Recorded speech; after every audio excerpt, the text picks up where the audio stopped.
எல்லோரும் நல்லா இருக்கீங்களா? இன்றைக்கி என்னன்னு பார்த்தீங்கன்னா, பதிவெல்லாம் இல்லை. இப்போ ஒரே பாண்டிச்சேரி போயிட்டு வந்த வீடியோவாக போட்டேன். இன்றைக்கி பொடி, அதாவது கருவேப்பிலை முருங்கைக்கீரை பொடி. முருங்கைக்கீரை பார்த்திங்கன்னா, இதை நல்லா கழுவிட்டு வெயிலில் காய வச்சு எடுத்தேன். நான் கீரையை மட்டும் ஆயிரதில்லைங்க. இது இளங்கீரையாக இருந்தது. அந்த காம்பையும் சேர்த்து தான் நான் கழுவி காய வச்சு அதை வெறும் சட்டியில் போட்டு இப்படி வறுத்து, இந்த பாருங்கள், அப்படியே வெறும் சட்டியில் தான் போட்டு வறுத்தேன். அது நல்லா பவுட்ரு ஆகிட்டுருக்கு. கருவேப்பிலையும் அப்படி தான். ஒரு கெட்டு கீரைக்கு கருவேப்பிலை 2 கையளவு, கொஞ்சம் கூடையே தான் போட்டு கழுவி எண்ணெயில் வறுத்து வச்சுருக்கேன் பார்த்துக்கோங்க. அது கூட சேர்க்க வேண்டிய பொருட்கள் என்னென்னா, ஒரு 150 ml உளுந்தம்பருப்பு. நான் எப்போயும் தொளி உளுந்து போடுவேன், இல்லாதனால வெள்ளை உளுந்து போட்டிருக்கேன் பார்த்துக்கோங்க. அதை வறுத்துருக்கேன்.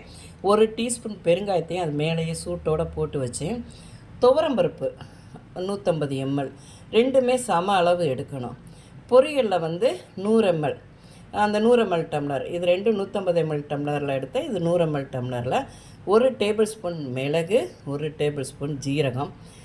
அதுக்கு இங்கே பார்த்திங்கன்னா ஒரு பூண்டு, பெரிய பல் பூண்டு, பெரிய பண்ணை ஒரு பூண்டு அப்படியே முழுசாக இருக்கும் இல்லையா, ரசப்பூண்டுலேயே கொஞ்சம் பெரிய சைஸாக எடுத்து அதை நச்சு எண்ணெயில் வறுத்து வச்சுருக்கிறேன். காரத்துக்கு ஒரு 6 மிளகாவை வறுத்து வச்சுருக்கேன் பார்த்துக்கோங்க. இதை பவுட்ரு பண்ணி இப்போ உங்களுக்கு காட்டுறேங்க. இப்போ தேவையான அளவு உப்பு போட்டுடலாங்க. போட்டு இதை பவுட்ரு பண்ணிவிட்டு அதுக்கப்புறம் கீரைகளை போட்டு பவுட்ரு பண்ணணும். முருங்கைக்கீரை பொடி ரெடி ஆகிடுச்சுங்க. கருவேப்பிலை முருங்கைக்கீரை பொடி. இந்த பொடி பார்த்திங்கன்னா, நம்ம சுட சுட சாதத்தில் இந்த பவுட்ரை போட்டு நெய் விட்டு பிசைஞ்சு சாப்பிட்டோம்னா அற்புதமாக இருக்கும்.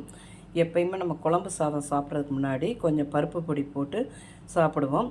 இந்த பொடியும் போட்டு நம்ம சாப்பிட்டு நெய்யில் போட்டு சாப்பிட்டோம்னா செமையாக இருக்குங்க.